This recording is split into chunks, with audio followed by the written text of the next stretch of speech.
All right, so let's kick things off.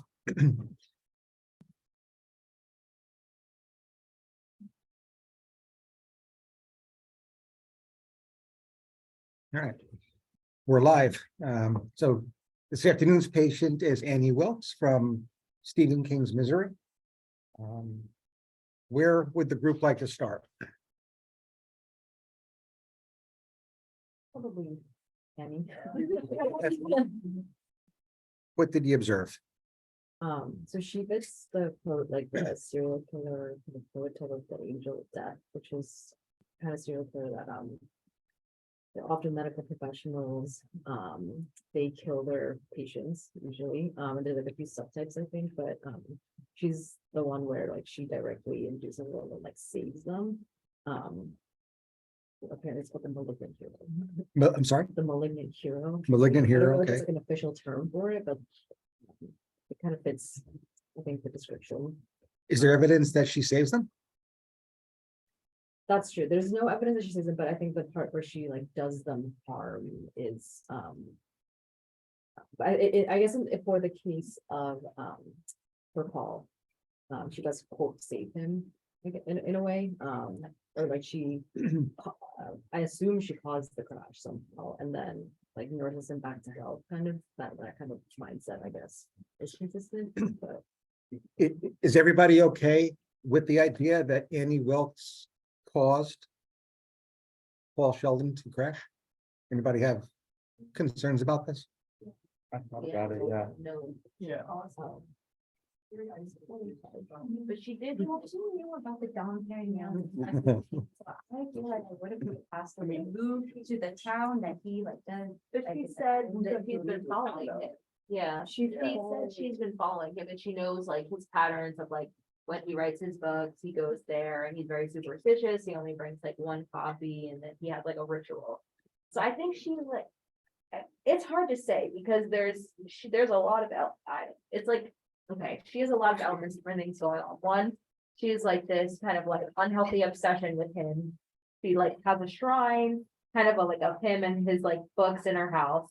And then there's also like her extreme move ability from like very like doting and wanting to like take care of him. And then like that met with like when he meets her with some sort of rejection that goes against her plan, like these very like aggressive, agitated states.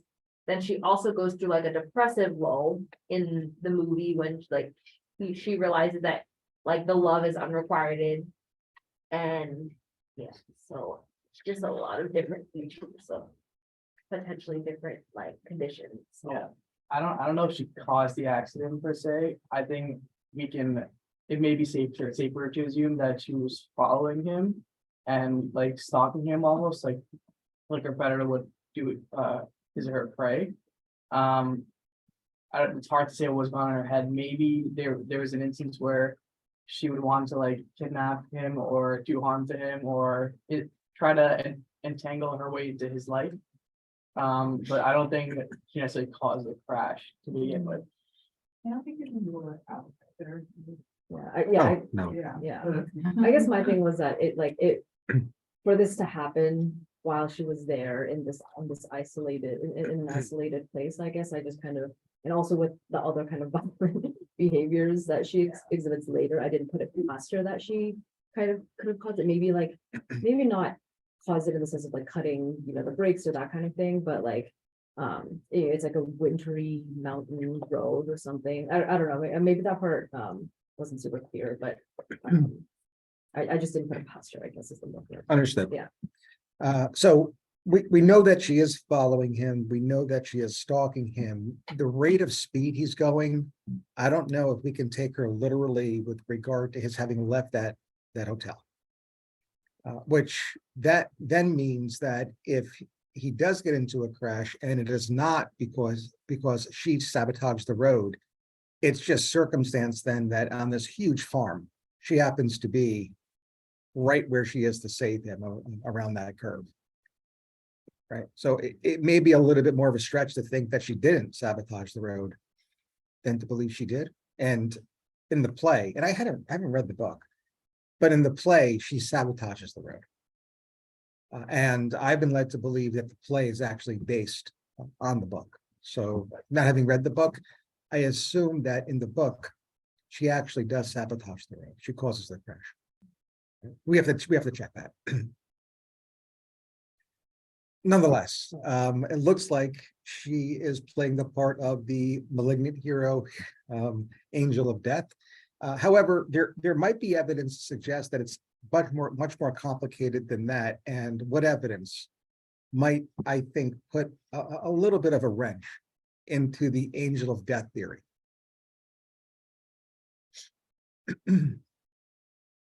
Angel of Death, often you get a sense of like. She has like a specific purpose in mind, I think, especially kind of towards the end with him writing, like rewriting the story. I think Angel of Death is more like you derive either pleasure or some sort of like satisfaction from like saving people or ending their like Suffering. pain. So I don't know if she has like that kind of motivation. It's more like she has like a different kind of motivation, which might. Was it also like attached to the infant death, like the child that's in the hospital? That part I think is a little bit more consistent with the Angel of Death kind of prototype. If there's evidence to suggest that the infants are ill and otherwise would have suffered a debilitating demise. I don't know if we have that information, but that's certainly information that we would need. But there's also one other piece of information along these same lines that we're missing that I think again goes kind of against her deriving pleasure from relieving other suffering, therefore causing the suffering or I should say, accelerating the suffering. And that's the fact that wasn't she the second ranked nursing student and the first rank, number one rank happened to mysteriously die? Yeah, So I'm not so sure that's consistent with the motivation we see playing out. So it's a little bit open-ended here. There might be much more to this than that, just her being an angel of death. Now, again, this angel of death, you are correct, is not a diagnosis. It's a subset of another clinical term, which itself is not a diagnosis, and that's psychopathy. Right? The diagnosis, though, is antisocial personality. And for all intents and purposes, individuals with psychopathy have antisocial personality. The opposite is not true. Not everyone with a mental illness, not everyone with this mental illness called antisocial personality disorder has psychopathy. What differentiates the two? Psychopathy, generally speaking, is considered to be a more severe form of the mental illness. How do we qualify more severe form? Usually there are some characteristics. Individuals with psychopathy, and this is referencing Hare, who is considered to be the forensic psychiatrist that coined the term, or at least qualified it. I'll post the actual diagnostic criteria that he uses to diagnose psychopathy. Again, not a true medical diagnosis, that are in addition to the signs and symptoms that define antisocial personality disorder. I'll post that on Instagram following our discussion today. But there is a difference here, and we might have a patient, Annie, who demonstrates psychopathy, which means that she likely also demonstrates antisocial personality disorder. The rare case in which individuals with psychopathy do not have antisocial personality is when their psychopathy manifests in adulthood with no evidence of conduct disorder prior to the age of 50. Questions about these relative terms? Sociopathy or sociopath, a term even less well-defined within the field of psychiatry.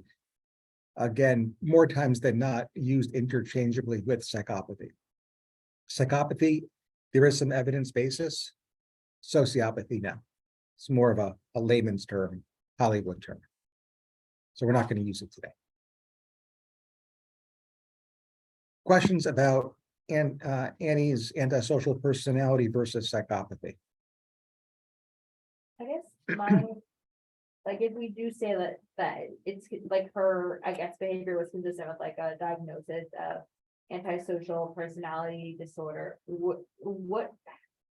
how do we, explain like her mood symptoms? Is it like concomitant, or do you have like, I'm gonna like reframe my question so it makes sense. Is it, can you have like mood features as a result of that, or is it like something like a mood disorder that's co-occurring?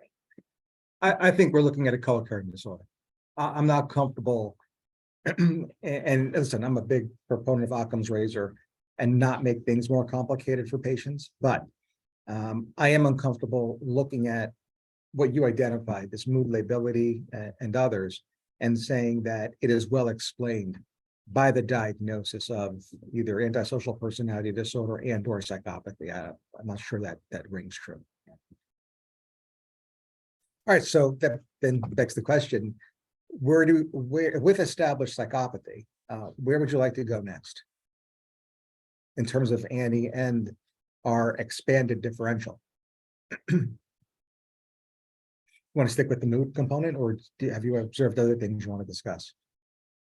I guess one kind of tie between like the mood and potential underlying antisocial disorder is, or personality disorder is, what the mood changes are in response to, because that's something I think that was very evident, is like she responds very extremely to kind of like these like perceived, they're like they're minor comments, but she perceives them as like as rejections of like her kindness or her as a person, which is more consistent with like kind of like the mood, or not maybe with, it's more consistent with like borderline personality, where you have kind of a person of affection, and your mood changes are usually directly tied to whatever is happening with your relation with that person.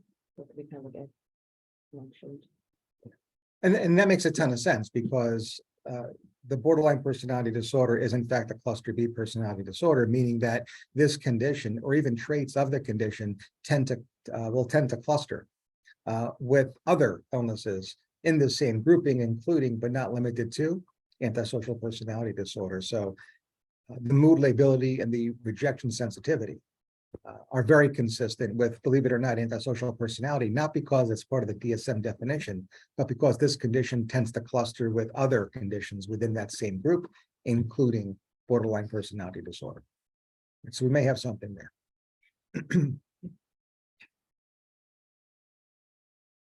Any other evidence then of in support of borderline personality? There's a couple of directions we can actually go here.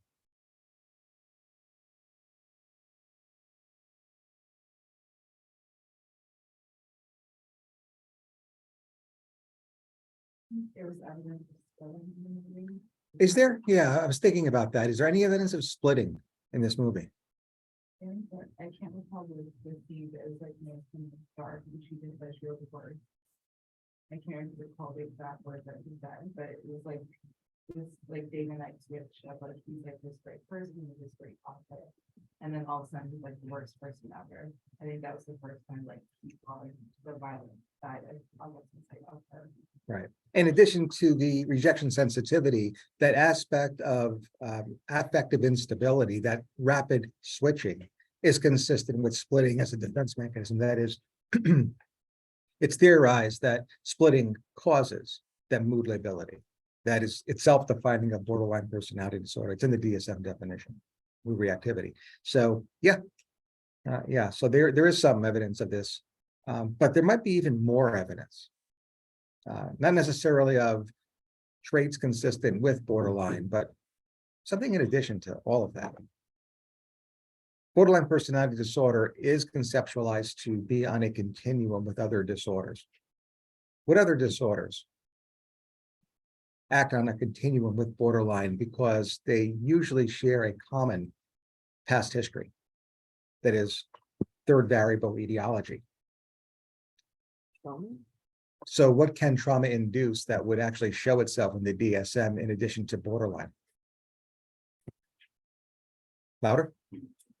Post-traumatic stress disorder, absolutely. Yeah. And there does seem to be some trauma. She makes some comments about her father that are kind of left very ambiguous, and would certainly be an area where a clinician or a clinician sitting in the audience would beg to know more. So PTSD borderline spectrum may also include elements of what other disorders? Eating disorder. Again, common third variable, not really evident here. I'm not really sure we have much evidence of that here. And that fourth and final is DID. Itself, not necessarily evident in misery. But I think PTSD might be. Right? Any signs and symptoms that define PTSD? We don't see her have any nightmares, and we don't see her have flashbacks. However, individuals can reliably be without any nightmares or flashbacks, but still rule in for PTSD because multiple symptoms are needed. And they're just two examples from multiple symptom sets. So little to no negative predictive value in nightmares or flashbacks. So the fact that Annie is absent, either of these is quite frankly irrelevant. So irritability. Right. Negative affirmations, which likely play a role here. And there's others too, right? So something to consider. Any particular scene come to mind? So the question is, might Annie Wilkes be hypervigilant? It's tough to say because I think an easy answer is yes, but she's also premeditated and she's kidnapped someone and probably has even now planned to murder him. So I'm not so sure her hypervigilance is kind of in context with this plan or whether it's the result of past trauma. It's hard to say. Could you almost consider though, like his, I don't know if this is like a stretch, but like her obsession with him is like a form of hypervigilance because like she knows kind of like anytime he has like a new book, she had like the bookstore owner like reserve. I don't know if that's like a stretch, but Yeah. it'd be like a different way that it would kind of play out. Yeah, so what you're dealing with are intrusive thoughts.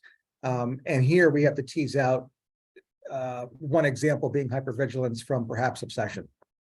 So I think, at least at first glance, the answer is not quite, because we do need to tease those out. And while I do agree she is obsessed with this author, I don't know if I would necessarily call that or label that hypervigilance. Hypervigilance is more of the head being on the proverbial swivel because of you believing there might be imminent danger. Again, largely due to an experience of past trauma. Much to play down how this really counts, but when she knows that he's been out of the house because of the payment, if the election has been moved, is that hypervigilance or is that? Again, it's certainly consistent with PTSD. And again, I think we're being a little nitpicky in terms of trying to put a artificial label on these thoughts that we're now identifying. The bottom line is this: likely due to a history of past trauma, we have a young Annie recognizing that her immediate environment is unsafe.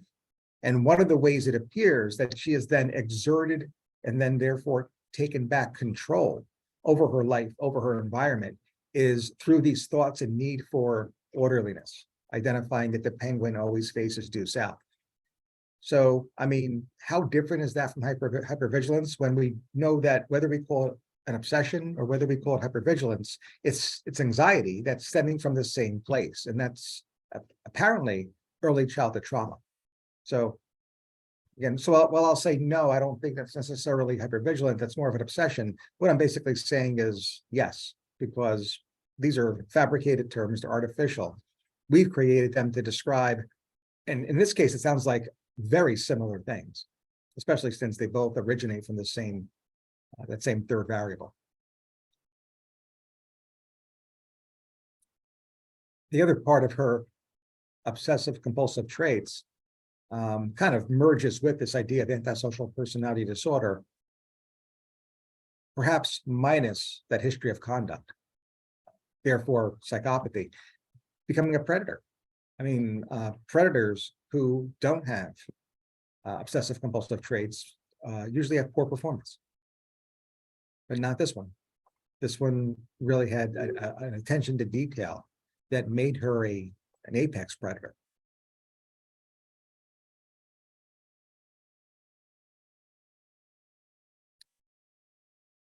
Any other thoughts here? And then, of course, the other depressive signs, we actually see her tearful, especially when it's raining. Would be consistent with the prior history of trauma as well. So, very high comorbidity between post-traumatic stress disorder and major depression for obvious reasons. So, again, not necessarily out of context. I did notice something, and I'm wondering if I'm the only person that thought this about it, but, Annie, like, there's like a brief scene where Annie's like lying in bed, it's like her bedroom.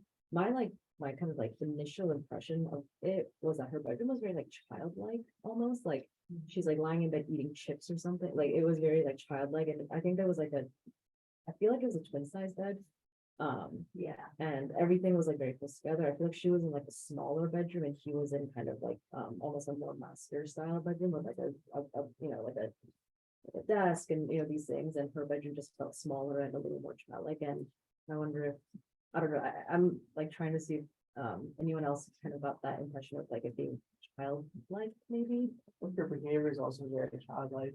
Like it's not just the bedroom. Like whenever he tells her something she wants to hear, just like as you tell a child, they get like very happy, like very excited to now do that thing. Or when they get told something they don't want to hear, they throw a temper tantrum. And then in this case, it's more of a dangerous temper tantrum as opposed to what a child would do. Also uses like childlike words too, like possibly using Mr. Man, like stuff like that. I don't know if it's if it's like where she lives Yeah. and it's that, if that's common there, or if that's just her using these like childlike sort of phrases that an adult would. Yeah. So what does all this mean to you?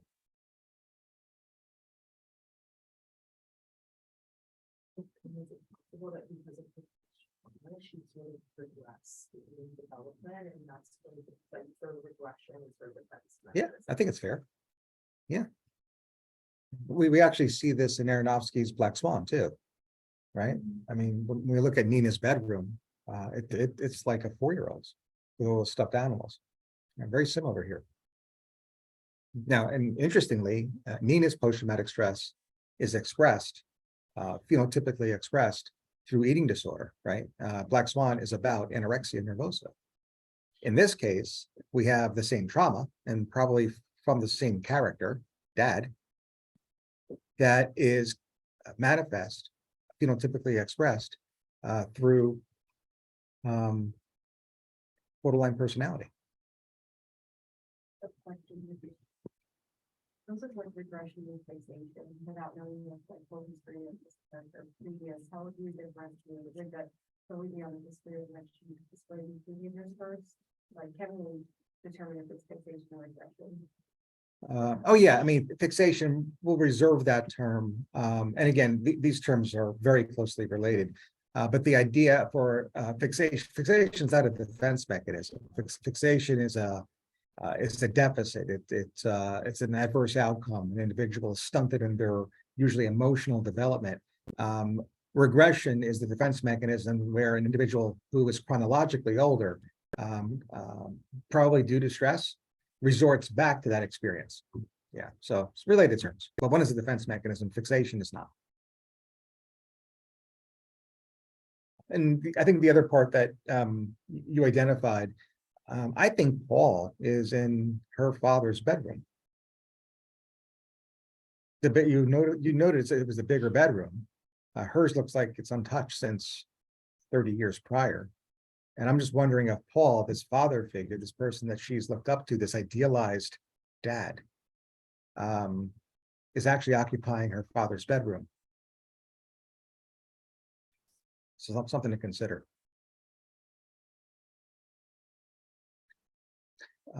Being an idealized father figure, we could then see how when she has perceived rejection, she will regress back to that primal rejection of when her father demonstrated to her that he was less than perfect.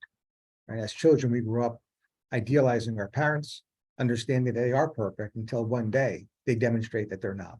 Whether it's because you call for them and they're out in another room doing 100 different things because they're multitasking and can't be omnipresent, or whether it's something much more severe, as similar to what may have happened to Annie Wilkes at the hands of her father.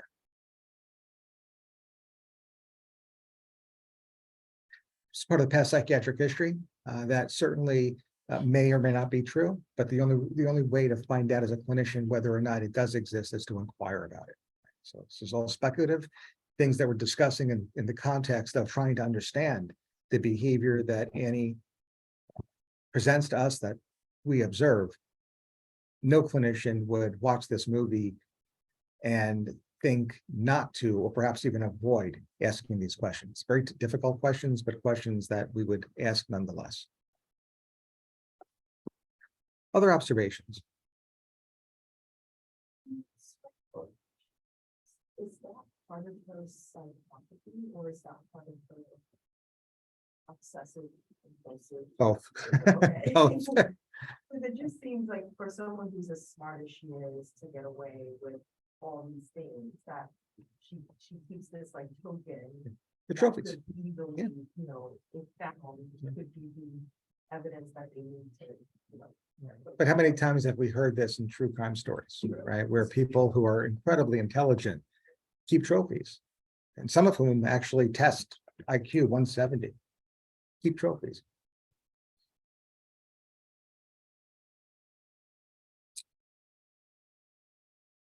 Other thoughts about Annie here?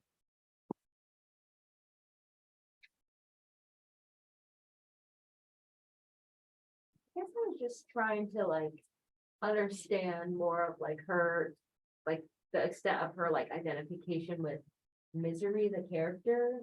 I mean, to the extent that she also like has a pig and names him for that character. Mhm. I don't know, it's just interesting because she has like an obsession with Paul to the extent that I feel like almost she would be okay with whatever he kind of does. But then when he kills Misery in the novel, that like sets her off and she's like, comes in, she's like, you dirty, whatever. And she's like very upset. And that kind of like is the point that really creates almost like a, I don't know, like a real like chasm in their like relationship. So I guess I would just, but I guess if we're considering like the father theory and her history of trauma, it would track well with that.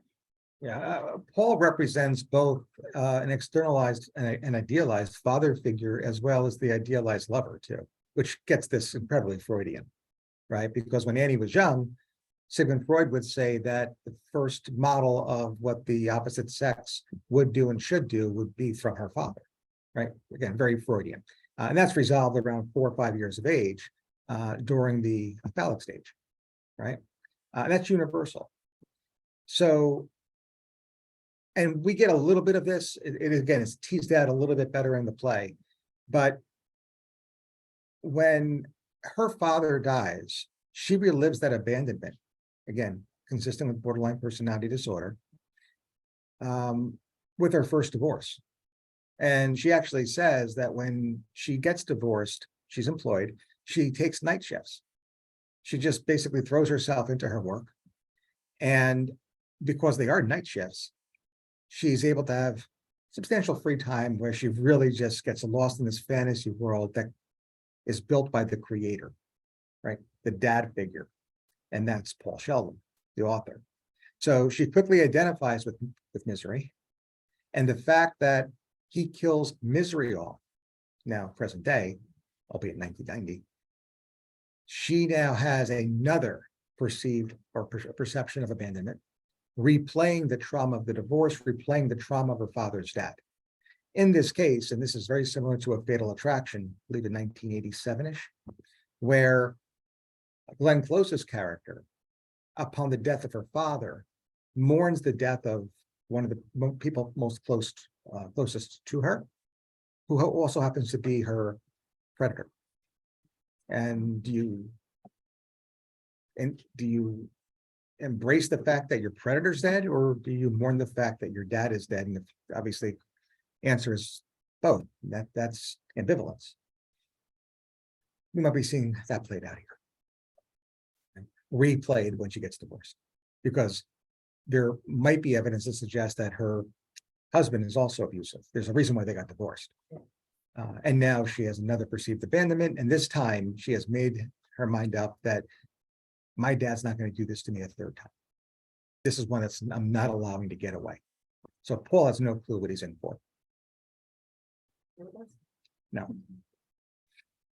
We also brought up an interesting thing, if there's like an element of, her identifying with Misery, it's also interesting then that she names like a pet pig Misery, because then that, if she's like attributing, a pig, which is kind of, I mean, as pets, and I've heard that they're, very adorable and cuddly and stuff, but like, like the more common kind of connotation with pigs is, it's, they're like dirty or, like fat or whatever kind of those negative connotations are. It's like if she has, that, then that's also kind of consistent with the history of trauma, like low self-esteem or like the image of her like kind of eating chips on her bed with a pig named Misery, like those things all kind of go along Mhm. with the idea that she had traumatic childhood.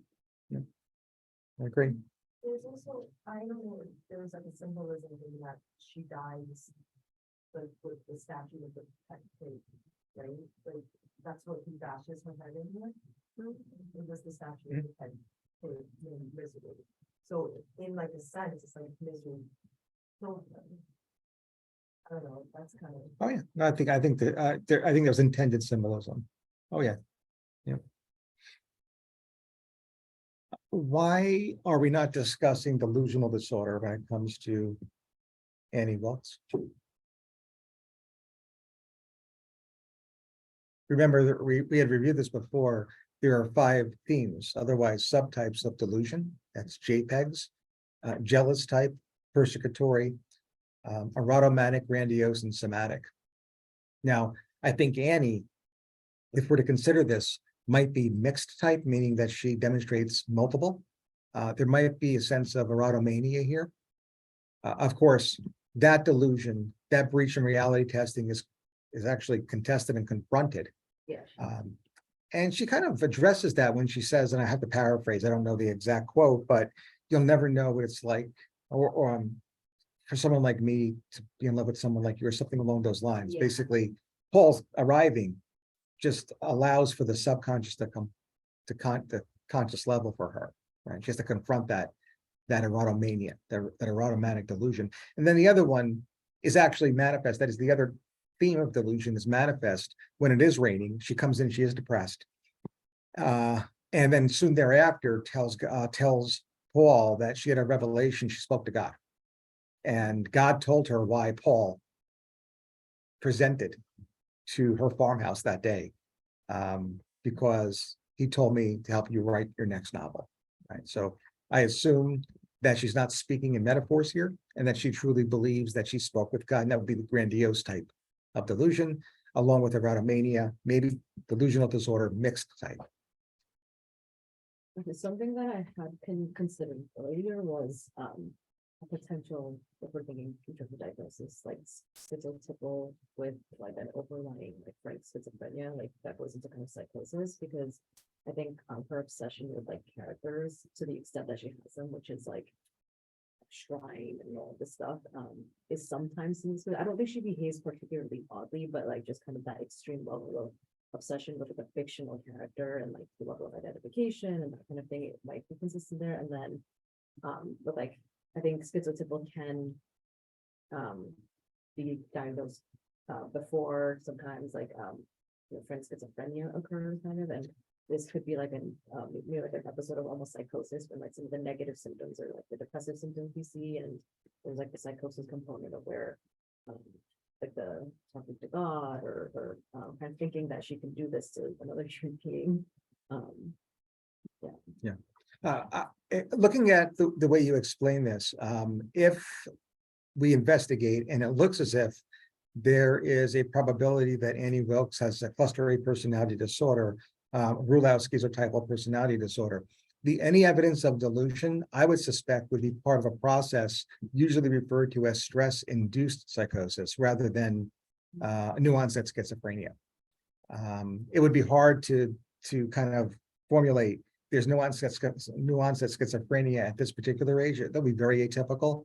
And there really isn't much evidence of it prior to. She held down a job, although she murdered people, but she was a nurse. And the cognitive deficits that go along with a premorbid history of schizophrenia usually result in downward drift. That is, people have a very difficult time holding on to jobs, much less something as complex and as demanding as being an RN. So probably stress-induced psychosis, if that. How much room do you think there is like for considerations of mania? Because I think at some point when I was watching, I was like, okay, like she's in a very elevated mood. She does have like some of these grandiose thoughts in terms of like thinking that she's gonna save him, they're gonna like write the book together and all these things, and then she becomes like very hostile when he kind of like pushes back on those like kind of goals of hers, and then also like becomes depressed. And I know it was like very short, but I was like, oh, like could she possibly be manic? Yeah, and the answer is yes. So I don't know if I would go so far as to say she's manic, she's depressed, and then manic again, and we're seeing 3 discrete episodes here. I would suggest that we are seeing one episode called mixed episode. Now, I think the DSM-5 may have a little bit of a different vocabulary for it, but it's basically a mixed episode. And the answer is yes, definitely, right? And that's something we have to strongly consider. We're considering major depression, and remember, I framed it as major depression, often being comorbid with post-traumatic stress due to early childhood experiences. Unfortunately, fortunately, in investigating a major depressive disorder, we would have to first investigate and therefore rule out bipolar. So we'd get there anyway. And what you're actually observing is certainly consistent with bipolar. And oh, by the way, season 2, Castle Rock on Hulu, she has established bipolar. We see the actual, the prequel, if you will, the backstory, past psychiatric history of a young Annie Wilkes, and she actually is diagnosed with bipolar. Yes. Okay, we're 10 minutes to the hour. We're gonna actually cut it off here. Okay. I do have some comments to make immediately following. We're going to be back at 1 o'clock for our case conference.